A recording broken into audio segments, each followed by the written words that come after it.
Hi friends, welcome to my channel. ಎಲ್ಲರೂ ಹೇಗಿದ್ದೀರಾ? I hope ಎಲ್ಲರೂ ಚೆನ್ನಾಗಿದ್ದೀರಾ ಅಂತ ಅಂದ್ಕೊಂಡು ನಾನು ಈ ವಿಡಿಯೋ ಸ್ಟಾರ್ಟ್ ಮಾಡ್ತಾಯಿದ್ದೀನಿ. ಇದು ಬಂದು ನಾವು 2 ಡೇಸ್ ವೆಕೇಷನ್ಸ್ ಪ್ಲ್ಯಾನ್ ಮಾಡ್ಕೊಂಡಿದ್ವಿ. ಅದು ಎಲ್ಲಪ್ಪ ಅಂತ ಹೇಳಿದ್ರೆ ಮಂತ್ರಾಲಯಕ್ಕೆ ಹೋಗೋಣ ಅಂತ ಹೇಳಿ ಪ್ಲ್ಯಾನ್ ಮಾಡಿಕೊಂಡು ಮನೆ ಎಲ್ಲ ಜನರು ಹೊರಟಿದ್ದೀವಿ. ಇನ್ನು ಆನ್ ದಿ ವೇ ಮಂತ್ರಾಲಯಕ್ಕೆ ಹೋಗಬೇಕಾದ್ರೆ ಆನ್ ದಿ ವೇ ಚಿತ್ರದುರ್ಗ ಸಿಗುತ್ತೆ ಅಂತ ಹೇಳಿ ಫಸ್ಟ್ ಡೇ ಅಲ್ಲಿ ಹೋಗೋಣ, ನೋಡ್ದಂಗೆ ಆಗುತ್ತೆ ಅಂತ ಹೇಳಿ ಅಲ್ಲಿಗೆ ಹೊರಟಿದ್ದೀವಿ. ಇನ್ನು ಚಿತ್ರದುರ್ಗ ಟೋಲ್ ಹತ್ರ ಇನ್ನು ಹತ್ರನೇ ಸಾಯಿಬಾಬಾ ದೇವಸ್ಥಾನದ ಕನ್ಸ್ಟ್ರಕ್ಷನ್ಸ್ ನಡೀತಾ ಇತ್ತು. ದೂರದಿಂದನೇ ಸಾಯಿಬಾಬನ ವಿಗ್ರಹ ತುಂಬ ಮನಸ್ಸನ್ನು ಸೆಳೀತಾ ಇತ್ತು ಅಂತಲೇ ಹೇಳ್ಬೋದು.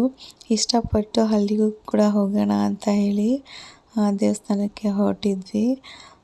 ತುಂಬ ಚೆನ್ನಾಗಿತ್ತು. ವಿಗ್ರಹ ಅಂತೂ ತುಂಬ ದೊಡ್ಡದು, ಅದು ನೋಡೋಕ್ಕೆ ತುಂಬ ಖುಷಿ ಆಗ್ತಿತ್ತು. ಇನ್ನು ದೇವಸ್ಥಾನದ ಕೆಲವೊಂದು ಕನ್ಸ್ಟ್ರಕ್ಷನ್ಸ್ ನಡೀತಾ ಇತ್ತು. ಇನ್ನು ದೇವಸ್ಥಾನದ ಯಾವುದೇ ಥರ ಓಪನ್ ಆಗಿರಲಿಲ್ಲ. ಒಂದು ಥೀಮ್ ಇಟ್ಕೊಂಡು ತುಂಬ ಚೆನ್ನಾಗಿ ದೇವಸ್ಥಾನನ ಕನ್ಸ್ಟ್ರಕ್ಷನ್ಸ್ ಮಾಡ್ತಾಯಿದ್ರು ಅಂತಲೇ ಹೇಳ್ಬೋದು. ಇನ್ನು ಅಲ್ಲಿಂದ ನಾವು ಚಿತ್ರದುರ್ಗ ಸಿಟಿಗೆ ಎಂಟರ್ ಆದ್ವಿ. ಇನ್ನು ಅಲ್ಲಿಂದ ಲೆಫ್ಟ್ ಸೈಡು ಕ್ರಾಸ್ ತೊಗೊಂಡ್ರೆ ಸಿಟಿಯಿಂದ ಕೋಟೆಗೆ ಎಂಟರ್ ಆಗ್ತೀವಿ. ಇನ್ನು ನಾವು ಅಲ್ಲಿ ಹೋಗಬೇಕಾದ್ರೆ ನಮಗೆ ಒಂದು ಫೇಮಸ್ ಶೂಟಿಂಗ್ ಸ್ಪಾಟ್ ಅಂತಲೇ ಹೇಳ್ಬೋದು ಈ ಪ್ಲೇಸು. ಯಾರೆಲ್ಲ ನಾಗರಹಾವು ಮೂವಿ ನೋಡಿರ್ತೀರ ಅವರಿಗೆಲ್ಲ ಗೊತ್ತಾಗತ್ತೆ. ಅಂಬರೀಷ್ ಸರ್ ಆರತಿ ಮೇಡಮ್ಗೆ ಬುಲ್ಬುಲ್ ಮಾತಾಡೋಕ್ಕಿಲ್ವ ಅಂತ ಡೈಲಾಗ್ ಹೇಳಿದ್ದು ಆ ಪ್ಲೇಸ್ ಇಲ್ಲೇ ಅಂತೆ. ಕೆಲವೊಂದು ಚೇಂಜಸ್ ಆಗಿದೆ, ಬಟ್ ಅದು ನಾವು ಎಂಟರ್ ಆಗಬೇಕಾದ್ರೆ ಆ ಗೋಪುರದ ಒಂದು ಆರ್ಚ್ ನೋಡಿದಾಗ ಅದು ಗೊತ್ತಾಗತ್ತೆ ಅದು ಇಲ್ಲೇ ನಡೆದಿರೋದು ಅಂಥೇಳಿ. ನಾವು ಇಲ್ಲಿಂದ ಇನ್ನು ಸ್ವಲ್ಪ ಡಿಸ್ಟೆನ್ಸ್ ಪಾಸ್ ಆದ ತಕ್ಷಣ ನಮಗೆ ಸಿಗೋದೇ ಕೋಟೆ ಅಂತಲೇ ಹೇಳ್ಬೋದು. ಇನ್ನು ಕಾರೆಲ್ಲ ಪಾರ್ಕ್ ಮಾಡಿಕೊಂಡು ಅಲ್ಲೇ ನಾವು ಒಂದು ಸ್ವಲ್ಪ ವೀಡಿಯೋ ಮಾಡ್ಕೊಳಕ್ಕೆ ಸ್ಟಾರ್ಟ್ ಮಾಡಿದೆ. ತುಂಬ ಅಂದರೆ ತುಂಬಾ ಚೆನ್ನಾಗಿ ಕಾಣಿಸ್ತಾಯಿತ್ತು. ನಾವಿದ್ದು ತುಂಬ ಹಿಂದೆ ಡಿಸ್ಟೆನ್ಸಲ್ಲಿ ಆ ಕೋಟೆ ನೋಡಿದಾಗ ತುಂಬ ಖುಷಿ ಆಗ್ತಿತ್ತು. ನಾನು ಕೂಡ ಫಸ್ಟ್ ಟೈಮ್ ಇಲ್ಲಿಗೆ ಬರ್ತಿರೋದು. ಹಾಗೆಯೇ ಇಲ್ಲಿಗೆ ಬಂದಾಗ ಗೊತ್ತಾಯಿತು, ಆವಾಗ ತಾನೇ ಎಲ್ಲ ಮಕ್ಕಳು ಟೂರಿಸ್ಟ್ ಪ್ಲೇಸಿಗೆ ಇಲ್ಲಿಗೆ ವಿಸಿಟಿಂಗ್ ಕರ್ಕೊಂಬಂದಿದ್ರು. ತುಂಬ ಅಂದರೆ ತುಂಬ ಜನ ಮಕ್ಕಳನ್ನ ಕರ್ಕೊಂಬಂದಿದ್ರು ಶಾಲೆಯಿಂದ ಅಂತಲೇ ಹೇಳ್ಬೋದು. ಪ್ರವಾಸಕ್ಕೆ ಈ ಟೈಮಲ್ಲಿ ರೈಟ್ ಟೈಮ್ ಅಂತ ಹೇಳಿ ಎಲ್ಲರೂ ಮಕ್ಕಳನ್ನ ಕರ್ಕೊಂಬಂದಿದ್ರು. ಇಲ್ಲಾಂದ್ರೆ ಒಂದು 10 ಇಲ್ಲ ಅಂದರೆ 10 ಮೇಲಿನಕ್ಕಿಂತ ಹೆಚ್ಚು ಸ್ಕೂಲ್ ಮಕ್ಕಳನ್ನ ನಾವಿಲ್ಲಿ ನೋಡಿದ್ವಿ ಅಂತಲೇ ಹೇಳ್ಬೋದು. ಇನ್ನು ಅವರೆಲ್ಲ ಕೆಲವು ಮಕ್ಕಳೆಲ್ಲ ನೋಡ್ಕೊಂಡು ಹೋಗ್ತಾಯಿದ್ರು. ನಾವು ಎಂಟರ್ ಆಗ್ತಾಯಿದ್ವಿ. ಸೊ ನಾವಲ್ಲಿ ಎಂಟರ್ ಆದಾಗ 12 ಆಗಿತ್ತು ಅಂತಲೇ ಹೇಳ್ಬೋದು. ಮಧ್ಯಾಹ್ನ ಉರಿ ಬಿಸಿಲಲ್ಲಿ ಹೋಗ್ತಾಯಿದ್ವಿ. ಹೇಗಿತ್ತು ಅಂತ ಹೇಳಿದ್ರೆ ಅದು ನೆನೆಸ್ಕೊಳ್ಳೋಕ್ಕೆ ಒಂದು ಭಯ ಅಂತಲೇ ಹೇಳ್ಬೋದು, ಅಷ್ಟು ಬಿಸಿಲಿತ್ತು. ನಮಗೆ ಮುಂಚೆನೇ ಗೊತ್ತಿದ್ದರೆ ಇನ್ನೂ ಬೇಗ ಬರೋ ಪ್ಲ್ಯಾನ್ ಮಾಡ್ಕೊತಾ ಇದ್ವಿ. ಬಟ್ ಆನ್ ದಿ ವೇ ಹೋಗ್ಬೇಕನ್ನೋದು ಪ್ಲ್ಯಾನ್ ಆಯ್ತು ಅಷ್ಟೇ. ಹೇಗಿದ್ದರೂ ಬಂದಿದ್ವಿ, ನೋಡ್ಕೊಂಡು ಹೋಗೋಣ ಅಂತ ಹೇಳಿ. ಇನ್ನು ನಾವು ಯಾವಾಗಲೂ ಅಷ್ಟೇ ಸ್ಕೂಲ್ ಟೈಮಲ್ಲಿ ಎಂದೂ ಬಂದಿರಲಿಲ್ಲ. ಈಗ ಬರಬೇಕು ನೋಡಬೇಕಂತ ಅಂದ್ಕೊಂಡೆ ಈ ಪ್ಲೇಸಿಗೆ ಹೊರಟಿದ್ದು. ಇನ್ನು ಅಲ್ಲಿ ಎಂಟರ್ ಆದ ತಕ್ಷಣ ಕೆಲವೊಂದು ಡೈರೆಕ್ಷನ್ಸ್ ಎಲ್ಲ ತೋರಿಸುತ್ತೆ. ಮತ್ತು ಅಲ್ಲಿ ಒಂದು ಹಾವಿಂದು ವಿಗ್ರಹನ ಕೆತ್ತಿದ್ದಾರೆ. ಅದು ಹಾವು ಹೇಗಿದೆ ಅದೇ ಥರ ಕೋಟೆನೂ ಇದೆ ಅಂತ ಹೇಳ್ತಾ ಇದ್ರಲ್ಲಿ. ಅದು ಎಷ್ಟು ನಿಜ ನನಗೆ ಗೊತ್ತಿಲ್ಲ. ಬಟ್ ಇನ್ನು ಈ ಬಿಸಿಲಲ್ಲಿ ನಮ್ಮ ಕೈಲಿ ಎಷ್ಟು ಆಗುತ್ತೋ ಅಲ್ಲೆಲ್ಲ ಟೈಮ್ನ ರೆಸ್ಟ್ ಮಾಡ್ಕೊಂಡು ಮುಂದೆ ಹೋಗ್ತಾಯಿದ್ವಿ ಅಂತಲೇ ಹೇಳ್ಬೋದು. ಒಂದು 10-15 ನಿಮಿಷ ಕೂತ್ಕೊಂಡು ಆಮೇಲೆ ಮುಂದೆ ಹೋಗ್ತಾಯಿದ್ವಿ.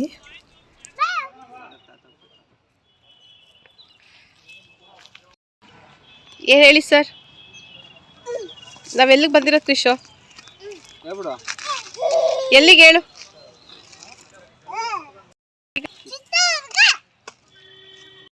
ಸೋಹಾರ್ ಅದೆಷ್ಟು ಚೆನ್ನಾಗಿ ಕಾಣಿಸ್ತಾ ಇತ್ತು ಕೊಟ್ಟರು ಡ್ರೆಸ್ಸು.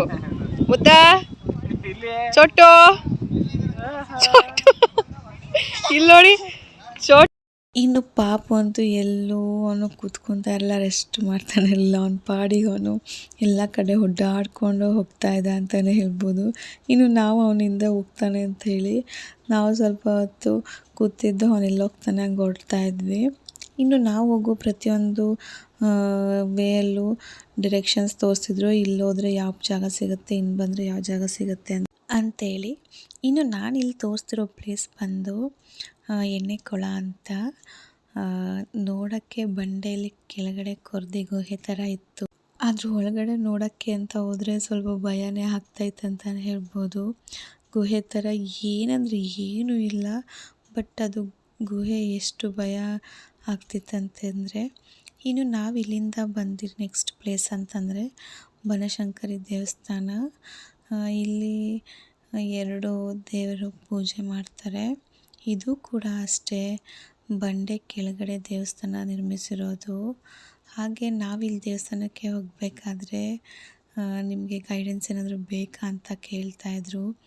ನಮಗೆ ಅಷ್ಟೊಂದು ಟೈಮ್ ಇರಲಿಲ್ಲ ಗೈಡೆನ್ಸ್ ಕೇಳಿಕೊಂಡು ಪ್ರತಿಯೊಂದು ಇನ್ಫಾರ್ಮೇಷನ್ಸ್ನ ತಿಳ್ಕೊಂಡು ಹೋಗುವಷ್ಟು ಟೈಮ್ ಇರಲಿಲ್ಲ. ನಾವು ಬೇಗನೆ ಎಲ್ಲ ಕಡೆನೂ ಪ್ಲೇಸ್ಗಳನ್ನ ಕವರ್ ಮಾಡಬೇಕಂತ ಹೇಳಿ ನಾವು ಅದನ್ನು ಬೇಡ ಅಂತ ಅಂದ್ಕೊಂಡ್ವಿ. ಇನ್ನು ನಾವಿಲ್ಲಿ ದೇವಸ್ಥಾನ ಮುಗಿಸ್ಕೊಂಡು ನೆಕ್ಸ್ಟ್ ಬಂದಿದ್ದ ಪ್ಲೇಸ್ ಅಂತ ಅಂದರೆ ಇಲ್ಲಿ ಮದ್ದನ್ನು ತಯಾರು ಮಾಡುವಂಥ ಒಂದು ಗ್ರೈಂಡಿಂಗ್ ಸ್ಟೋನ್ಸ್ ಅಂತಲೇ ಹೇಳ್ಬೋದು. ಕಲ್ಲಲ್ಲಿ ಬೀಸಿ ಮದ್ದನ್ನು ತಯಾರು ಮಾಡ್ತಾರಂತೆ. ಆ ಪ್ಲೇಸಿಗೆ ಬಂದ್ವಿ.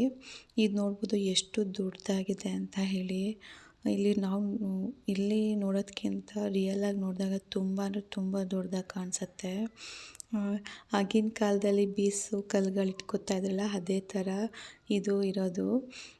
ಒಳಗಡೆ ಅದನ್ನು ಹಾಕಿ ಬರೋ ಪೌಡರ್ನ ಕೆಳಗಡೆ ಸ್ಟೋರ್ ಆಗೋ ಥರ ಇದು ಇದ್ದಿದ್ದು ತುಂಬ ಚೆನ್ನಾಗಿತ್ತು. ಇನ್ನು ಈ ಪ್ಲೇಸ್ನ ನಾವು ಮುಗಿಸ್ಕೊಂಡು ನೆಕ್ಸ್ಟು ಹೋಗೋಣ ಅಂತ ಹೊರಟಿದ್ದೆ. ಮೇನ್ ಪ್ಲೇಸ್ ಅಂತಂದರೆ ಓಬವ್ವನ ಕಿಂಡಿ ನೋಡೋಕ್ಕೆ. ನಾವು ಕೂಡ ಅಲ್ಲಿಗೆ ಹೋಗೋಣ ಅಂಥೇಳಿ ಹೊರಟಿದ್ದೀವಿ. ಇನ್ನು ಪ್ರತಿಯೊಂದು ಕಡೆ ನಾವು ಹೋಗಬೇಕಾದ್ರೆ ಪ್ಲೇಸ್ಗಳಿಗೆ ಡಿರೆಕ್ಷನ್ಸ್ನ ಅಲ್ಲಿ ಮೆನ್ಷನ್ ಮಾಡಿದರು. ಸೊ ನಾವು ಅದೇ ಥರ ಗೈಡ್ಲೈನ್ಸ್ ತೊಗೊಂಡು ಹೋಗ್ತಾಯಿದ್ವಿ. ಇನ್ನು ಈಗ ಬಿಸಿಲಲ್ಲಂತೂ ದಾರಿನೇ ಸಾಗ್ತಾಯಿಲ್ಲ ಅಂತ ಹೇಳ್ಬೋದು.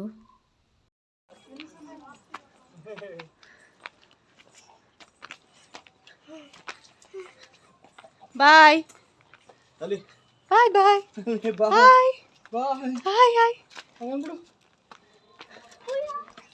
ಇನ್ನು ಹೋಗ್ಬೇಕಾದ್ರಂತೂ ಈ ಬಿಸಿಲಲ್ಲಿ ಸ್ವಲ್ಪ ಅಲ್ಲಲ್ಲೇ ಸ್ಲೋ ಆಗಿ ರೆಸ್ಟ್ ಮಾಡಿಕೊಂಡು ಹೋಗ್ತಾಯಿದ್ದೋ. ಇನ್ನು ನಾನೀಗ ನೋಡ್ತಿರೋ ಈ ಪ್ಲೇಸು ಕೂಡ ಕೆಲವೊಂದು ಸಾಂಗ್ಸಲ್ಲಿ ಶೂಟ್ ಮಾಡಿದ್ದಾರೆ. ಇನ್ನು ನಾವು ಮುಂದೆ ಬರ್ತಾ ಇರುವಾಗ ಕೆಲವೊಂದು ಕಡೆ ಎಲ್ಲ ಕೋತಿಗಳು ಮತ್ತು ಅಳಿಲುಗಳು ಈ ಥರದ್ದೆಲ್ಲ ಸಿಗ್ತಾಯಿತ್ತು. ಅದನ್ನೆಲ್ಲ ನೋಡಿದಾಗ ಮಕ್ಕಳು ಅಲ್ಲೇ ನಿಂತ್ಕೊಂಡು ಸ್ವಲ್ಪ ಅಲ್ಲೆಲ್ಲ ಅದನ್ನ ನೋಡ್ಕೊಂಡು ಟೈಮ್ ಸ್ಪೆಂಡ್ ಮಾಡ್ತಾಯಿದ್ರು. ಇನ್ನು ಅದೆಲ್ಲ ಮುಗಿಸ್ಕೊಂಡು ಹತ್ರ ಬಂದ ತಕ್ಷಣ ಇಲ್ಲೊಂದು ಗಣೇಶ ದೇವಸ್ಥಾನ ಸಿಕ್ತು. ಇಲ್ಲಂತೂ ಏನಿಲ್ಲ, ನಾವು ಎಷ್ಟೇ ಹೋಗೋಣ ಬನ್ನಿ ಅಂತ ಹೇಳಿದ್ರು ಬರ್ತಾನೆ ಇರಲಿಲ್ಲ ಮಕ್ಕಳು. ಅಲ್ಲೇ ಆಟ ಆಡಿಕೊಂಡು ಗಣೇಶನ ದೇವಸ್ಥಾನಕ್ಕೆಲ್ಲ ಹೋಗಿ ಏನು ನಮಸ್ಕಾರ ಮಾಡಿಕೊಂಡು ಈ ಥರದ್ದೆಲ್ಲ ಮಾಡ್ತಾಯಿದ್ರು. ಹಾಗೆ ಮಾಡಲಿ, ಅವ್ರಿಗೂ ಇಷ್ಟ ಆಗೋ ಥರ ಟೈಮ್ ಸ್ಪೆಂಡ್ ಮಾಡಲಿ ಅಂಥೇಳಿ ನಾವಲ್ಲೇ ಸ್ವಲ್ಪ ಟೈಮ್ ಸ್ಪೆಂಡ್ ಮಾಡ್ತಾಯಿದ್ವಿ. ಇನ್ನು ಅಲ್ಲೆಲ್ಲ ಮುಗಿಸ್ಕೊಂಡು ಬರ್ತಾಯಿದ್ರೆ ಬಿಸಿಲಲ್ಲಂತೂ ದಾರಿನೇ ಸಾಗ್ತಾ ಇರಲಿಲ್ಲ. ಅಲ್ಲಿ ಬಂದಾಗೆಲ್ಲ ಇನ್ನೂ ಬಂತ ಅಂತಲೇ ಅನ್ಕೋತಾ ಇದ್ವಿ. ಎಲ್ಲ ಹೋಗ್ತಿದ್ರೆ ಒಂದೇ ಥರ ಅನಿಸ್ತಾ ಇತ್ತು. ಇನ್ನು ಇಲ್ಲಿ ನಾವು ಬಂದಿರೋ ಪ್ಲೇಸ್ ಬಂದು ಮಧ್ಯ ಎಲ್ಲ ಆ ಕಡೆ ಈ ಕಡೆ ಎಲ್ಲ ಕಡೆನೂ ಸ್ವಲ್ಪ ಹತ್ತಿರ ಆಗೋ ಪ್ಲೇಸ್ ಇದು. ಇಲ್ಲಿ ಸ್ವಲ್ಪ ಸ್ನ್ಯಾಕ್ಸ್ ಎಲ್ಲ ಸಿಗುತ್ತೆ. ಇನ್ನು ನಾನು ನಿಮಗೆ ಇಲ್ಲಿ ಝೂಮ್ ಮಾಡಿ ತೋರಿಸ್ತಿದ್ದೀನಲ್ಲ, ಇಲ್ಲಿ ಪ್ಲೇಸ್ ಬಂದು mister and missus Ramachari climax shoot ನಡೆದಿರೋ ಪ್ಲೇಸ್ ಅಂತಲೇ ಹೇಳ್ಬೋದು. ಇನ್ನು ನಾವು ಅಲ್ಲಿಗೆ ಹೋಗೋಕ್ಕೆ ಆಗಲ್ಲ ಅಂತ ಹೇಳ್ಬೋದು. ತುಂಬ ಅಂದರೆ ತುಂಬಾ ದೂರ ಇದೆ. ಹಾಗೆ ಬಿಸಿಲಲ್ಲಿ ಅಲ್ಲಿ ಹತ್ತಕ್ಕಾಗಲ್ಲ ಅಂತ ಹೇಳ್ತಾಯಿದ್ರು. ನಾವು ಅಲ್ಲಿ ಕೇಳ್ತಿದ್ವಿ ಹೋಗ್ಬೋದಾ ಅಲ್ಲಿಗೆ ಅಂತ. ಹಾಗಲ್ಲ, ಮಕ್ಕಳೆಲ್ಲ ಕರ್ಕೊಂಡು ಇವೆಲ್ಲ ಅಷ್ಟು ದೂರ ಹೋಗೋಕ್ಕಾಗಲ್ಲ ಅಂತ ಹೇಳ್ತಾಯಿದ್ರು. ಓಕೆ ಅಂತ ಅಂದ್ಕೊಂಡು ನಾವು ಕೂಡ ಸ್ವಲ್ಪ ಸ್ನ್ಯಾಕ್ಸ್ ಈ ಥರ ಜ್ಯೂಸೆಲ್ಲ ತೊಗೊಂಡು ಅಲ್ಲೇ ತಿಂದ್ಕೊಂಡು ನೆಕ್ಸ್ಟು ಓಬವ್ವನ ಕಿಂಡಿ ಹತ್ತಿರ ಬಂದ್ವಿ. ಇನ್ನು ಇಲ್ಲಿ ಬಂದಮೇಲೆ ಅಲ್ಲಿ ಹೋಗಿ ಅದನ್ನು ಫೀಲ್ ಮಾಡಿದ್ರೇ ಒಂದು ಖುಷಿ ಅಂತಲೇ ಹೇಳ್ಬೋದು. ಎಲ್ಲರೂ ಕೂಡ ಅಲ್ಲಿ ಬಂದಿದ್ದವರೆಲ್ಲರೂ ಕೂಡ ಅಲ್ಲಿ ಹೋಗಿ ಒಂದು ರೌಂಡ್ ಬಂದು ಆ ಕಿಂಡಿಲಿ ಬರೋದು. ಇನ್ನು ಮೂವಿಲಂತೂ ಎಲ್ಲ ನೋಡೇ ಇರ್ತೀರ. ತಾಯಿ ಒಬ್ಬವ್ವ ಅಲ್ಲಿ ಕಿಂಡಿಲಿ ಬರೋ ಬ್ರಿಟಿಷರ್ನೆಲ್ಲ ಒನ್ಕೆಲಿ ಹೊಡೆದು ಅವರನ್ನು ಯಾವ ಥರ ಸಾಯಿಸ್ತಾ ಇರ್ತಾರೆ ಅಂತ ಹೇಳಿ. ಇನ್ನು ಇಷ್ಟು ದೂರ ಬಂದು ಈ ಜಾಗನ ಏನು ಹೋಗಿ ನಾವು ಫೀಲ್ ಮಾಡಬೇಕಂತ ಹೇಳಿ ಫಸ್ಟು ಮಮ್ಮಿ ಮತ್ತು ಕ್ರಿಶು ಹೊರಟು ಬಂದರು. ಅವರು ಫುಲ್ ಡೆಪ್ತಾಗಿ ಕೆಳಗಡೆ ಎಲ್ಲ ಹೋಗಿ ಅಲ್ಲೆಲ್ಲ ನುಗ್ಗಿ ಬರ್ತಿದ್ರು. ಅವರು ಸ್ವಲ್ಪ ಹತ್ತಕ್ಕೆ ಕಷ್ಟನೇ, ಯಾಕಂದರೆ ಅದು ನೋಡಿದ್ರೆ ತುಂಬ ಬಂಡೆ ಒಳಗಡೆ ಅದು ಇರೋದು, ಸಖತ್ ಡಿಫಿಕಲ್ಟು. ಕ್ರಿಶು ಅಂತೂ ಚಿಕ್ಕವನಾಗಿರೋದ್ರಿಂದ ಅವನಿಗೆ ಈಸಿ ಇತ್ತು. ಇನ್ನು ಮಮ್ಮಿನೂ ಕೂಡ ಸ್ವಲ್ಪ ಹಾಗೋ ಹೀಗೋ ಎಲ್ಲ ಇದು ಮಾಡಿಕೊಂಡು ಬರ್ತಾಯಿದ್ರು. ಸ್ವಲ್ಪ ಕಷ್ಟನೇ, ಬಾಡಿನೆಲ್ಲ ತುಂಬ ಇದು ಮಾಡಿಕೊಂಡು ಏನೋ ಕಷ್ಟಪಟ್ಕೊಂಡು ಬರಬೇಕಲ್ಲಿ. ಇನ್ನು ಅವರೆಲ್ಲ ಆದಮೇಲೆ ನಾನು ಹೋಗೋಣ ಅಂತ ಹೇಳಿ ಅಲ್ಲಿಗೆ ಹೋಗ್ತಾಯಿದ್ದೆ. ಅವರೆಲ್ಲ ಹೇಗೋ ಈಸಿಯಾಗಿ ಬಂದರು, ನನಗೂ ಈಸಿ ಆಗುತ್ತೆ ಅಂತ ಹೇಳಿ ನಾನು ಹೊರಟೆ. ಬಟ್ ನನಗೆ ಇಷ್ಟೊಂದು ಡಿಫಿಕಲ್ಟ್ ಆಗುತ್ತೆ ಅಂತ ನನಗೆ ಗೊತ್ತೇ ಇರಲಿಲ್ಲ. ಈವನ್ ನಾನು ವೆಯ್ಟ್ ಇರೋದ್ರಿಂದ ಅದರಿಂದ ಹೊರಗಡೆ ಬರೋದು ತುಂಬ ಅಂದರೆ ತುಂಬ ಕಷ್ಟ ಆಯ್ತು ಅಂತಲೇ ಹೇಳ್ಬೋದು. ಸ್ವಲ್ಪ ಸಣ್ಣಕ್ಕಿರೋರಿಗೆ ಬಾಡಿ ಫ್ಲೆಕ್ಸಿಬಲ್ ಇರುತ್ತೆ, ಈಸಿಯಾಗಿ ಬಂದುಬಿಡ್ತಾರೆ. ಹಾಗೆ ನನಗಂತೂ ಆಗಿಲ್ಲ. ಕ್ರಿಶು ಸೆಕೆಂಡ್ ರೌಂಡ್ ನನ್ನ ಜೊತೆನೂ ಕೂಡ ಸೆಕೆಂಡ್ ರೌಂಡಲ್ಲಿ ಈಸಿಯಾಗೆ ಬಂದ. ನಾನು ಸ್ವಲ್ಪ ಏನು ಕಷ್ಟಪಟ್ಟು ಬಂದಿದ್ದು. ಕಷ್ಟ ಅಂತಂದರೆ ಸಖತ್ ಕಷ್ಟ ಆಯ್ತು ನನಗಂತೂ ಅಲ್ಲಿ ಬರೋಕ್ಕೆ. ಇನ್ನು ನನ್ನ ಹಸ್ಬೆಂಡ್ ರಾಮ್ ಕೂಡ ಅದೇ ಥರ ಫೀಲ್ ಮಾಡಬೇಕಂತೇಳಿ ಅವರು ಕೂಡ ಬಂದರು. ಇನ್ನು ಅಣ್ಣ ಕೂಡ ಅಲ್ಲೇ ಬಂದ. ಅಣ್ಣನೂ ಕೂಡ ನಾನು ಬರ್ತೀನಿ ಅಂತ ಹೇಳಿ. ಇನ್ನು ಅಲ್ಲಿಂದ ಸಣ್ಣ ಸಣ್ಣ ಪ್ಲೇಸ್ಗಳು ಕೂಡ ನೋಡ್ಕೊಂಡು ಬಂದ್ವಿ. ಇದೊಂದು ದೋಣಿ ಥರ ಏನೋ ನೀರಿತ್ತು, ತಣ್ಣೀರಿನ ದೋಣಿ ಅಂತ ಏನೋ ಪ್ಲೇಸು. ಇನ್ನು ಇಲ್ಲಿ ನೋಡ್ತಿರ್ಬೋದು 2 ದೇವಸ್ಥಾನ ಇದೆ. ಈ ದೇವಸ್ಥಾನ ಹತ್ರ ನಿಂತ್ಕೊಂಡು ನೋಡಿದ್ರೆ ಇಡೀ ಎಂಟೈರ್ ಚಿತ್ರದುರ್ಗ ಸಿಟಿನೇ ಕಾಣಿಸುತ್ತೆ. ಸೊ ನಾವು ಇಲ್ಲಿ ಹೋಗಿ ನೋಡಿಕೊಂಡು ಎಲ್ಲ ನೋಡ್ಕೊಂಬರೋಣ ಅಂತ ಹೇಳಿ ನಾವು ಇಲ್ಲಿಗೆ ಬಂದ್ವಿ. ಇಲ್ಲಂತೂ ತುಂಬ ಅಂದರೆ ತುಂಬ ಚೆನ್ನಾಗಿ ಕಾಣಿಸುತ್ತೆ. ಇಡೀ ಎಂಟೈರ್ ಏನು ಚಿತ್ರದುರ್ಗದ ಕೋಟೆ ಇದೆ ಅದು ಪೂರ್ತಿ ನೋಡ್ಬೋದು. 2,500 ಎಕರೆಯಲ್ಲಿ ಈ ಕೋಟೆ ಇದೆಯಂತೆ. ಅಲ್ಲಿ ಇನ್ಫಾರ್ಮೇಷನ್ಸ್ ಕೊಡೋರು ಹೇಳ್ತಾಯಿದ್ರು. ಇನ್ನು ನಾವು ಕೂಡ ವ್ಯೂ ಪಾಯಿಂಟಿಗೆ ಬಂದು ಎಲ್ಲ ಸ್ವಲ್ಪ ವೀಡಿಯೋ ಮಾಡ್ಕೊಳ್ಳೋಣ ಅಂತ ಹೇಳಿ ಇಲ್ಲಿ ವೀಡಿಯೋ ಮಾಡ್ಕೊತಾ ಇದ್ದರೆ ತುಂಬ ಚೆನ್ನಾಗಿ ಕಾಣಿಸ್ತಾಯಿತ್ತು. ಇಡೀ ಎಂಟೈರ್ ಸಿಟಿನೇ ನೋಡ್ಬೋದು ಇಲ್ಲಿ ನಿಂತ್ಕೊಂಡು, ಅಷ್ಟು ಚೆನ್ನಾಗಿತ್ತು. ಹಾಗೆ 2,500 ಎಕರೆಯಲ್ಲಿ ಇರುವಂಥ ಈ ಕೋಟೆನ ಏನು ನಾವು ಸ್ವಲ್ಪ ಫೀಲ್ ಮಾಡೋ ಖುಷಿ ಅಂತೂ ಆಯಿತು ಅಂತಲೇ ಹೇಳ್ಬೋದು. ಇನ್ನು ಇಲ್ಲೆಲ್ಲ ನೋಡಿಕೊಂಡು ನಾವು ವಾಪಸ್ ರಿಟರ್ನ್ ಆಗ್ತಾಯಿದ್ವಿ. ಇನ್ನು ನಾವು ಈ ಕೋಟೆ ಹತ್ತಕ್ಕೆ ಸ್ಟಾರ್ಟ್ ಮಾಡಿದಾಗ ಟೈಮಿಂಗ್ಸು 12 ಗಂಟೆ ಆಗಿತ್ತು. ಇನ್ನು ನಾವು ರಿಟರ್ನ್ ಇಳಿಯೋ ಅಷ್ಟರಲ್ಲಿ 4 ಆಗ್ತಾಯಿತ್ತು ಅಂತಲೇ ಹೇಳ್ಬೋದು. ಇನ್ನು ನಾವು ಮಂತ್ರಾಲಯಕ್ಕೆ ನೆಕ್ಸ್ಟು ಹೋಗಿ ಸ್ಟೇ ಆಗಬೇಕು ಅಂದ್ಕೊಂಡಿರೋದ್ರಿಂದ ಬೇಗ ಹೊರಡಬೇಕು, ಅಲ್ಲಿ ಬೇಗ ರಿಟರ್ನ್ ಆಗ್ತಾಯಿದ್ವಿ. ಇನ್ನು ನಾವು ಹೋಗೋ ಟೈಮಲ್ಲೂ ಕೂಡ ಕೆಲವೊಂದು ಮಕ್ಕಳು ಸ್ಕೂಲಿಂದ ಟೂರಿಸ್ಟ್ ಪ್ಲೇಸ್ ವಿಸಿಟ್ ಮಾಡೋಕ್ಕೆ ಬರ್ತಾಯಿದ್ರು. ಸೊ ನಾನಂತೂ ಸ್ಕೂಲ್ ಟೈಮಲ್ಲಿ ಈ ಥರದ್ದೆಲ್ಲ ನಾನು ಎಕ್ಸ್ಪೀರಿಯೆನ್ಸ್ ಮಾಡಿಲ್ಲ. ಹಾಗೆಯೇ ಈ ಟೈಮಲ್ಲಿ ಈ ಥರ ಎಕ್ಸ್ಪೀರಿಯೆನ್ಸ್ ಮಾಡಿ ತುಂಬ ಖುಷಿ ಕೊಡ್ತು. ಹಾಗೆ ಈ ವಿಡಿಯೋ ನಿಮಗೆ ಇಷ್ಟ ಆಗಿದ್ದಲ್ಲಿ ಪ್ಲೀಸ್ ನನ್ನ ಚಾನಲ್ನ ಯಾರೆಲ್ಲ ನೋಡ್ತಿದ್ದೀರಾ ನನ್ನ ಚಾನಲ್ನ ಸಬ್ಸ್ಕ್ರೈಬ್ ಮಾಡ್ಕೊಂಡು ನೋಡಿ. ಹಾಗೆ ಈ ವಿಡಿಯೋ ಇಷ್ಟ ಆಗಿದ್ದಲ್ಲಿ ಲೈಕ್ ಮಾಡಿ, ಶೇರ್ ಮಾಡಿ, ಕಮೆಂಟ್ ಮಾಡಿ. ನೆಕ್ಸ್ಟ್ ವಿಡಿಯೋದಲ್ಲಿ ಇಡೀ ಎಂಟೈರ್ ಮಂತ್ರಾಲಯ ದೇವಸ್ಥಾನಕ್ಕೆ ವಿಸಿಟ್ ಮಾಡಿದ ವಿಡಿಯೋನ ಅಪ್ಲೋಡ್ ಮಾಡ್ತೀನಿ.